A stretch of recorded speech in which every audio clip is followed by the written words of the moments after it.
साथियों, जैसा कि हम जानते हैं, प्रेमचंद की दुनिया कई तरह के लोगों, चीजों, धार्मिक, सामाजिक, आर्थिक, राजनीतिक परिस्थितियों और संस्कारों और घटनाओं से भरी हुई दुनिया है। प्रेमचंद से पहले की दुनिया में हमारे कथाकार कल्पना की एक सृष्टि करते थे। उस सृष्टि से उसमें एक मनमाने ढंग का तिलिस्म बांधते थे। उन आख्यानों का उद्देश्य केवल मनोरंजन था। प्रेमचंद ने चंद्रकांता और तिलिस्म होशरूबा पढ़ने वाले लाखों पाठकों को सेवा सदन का पाठक बनाया। यही उनका युगांतरकारी काम था।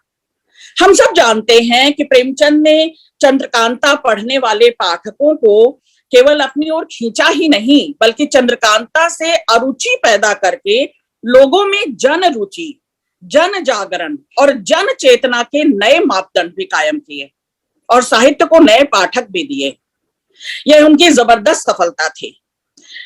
प्रेमचंद का समूचा साहित्य इस बात की गवाही देता है कि विचार और भाव उन्हीं परिस्थितियों से पैदा होते हैं, जिन परिस्थितियों के भीतर से पैदा होते हैं, जिनके बीच जीवन जिया जाता है। साहित्य में और जीवन में फांक न रहे, कोई अंतर ना हो। प्रेमचंद के साहित्य ने हमें यह भी सिखाया।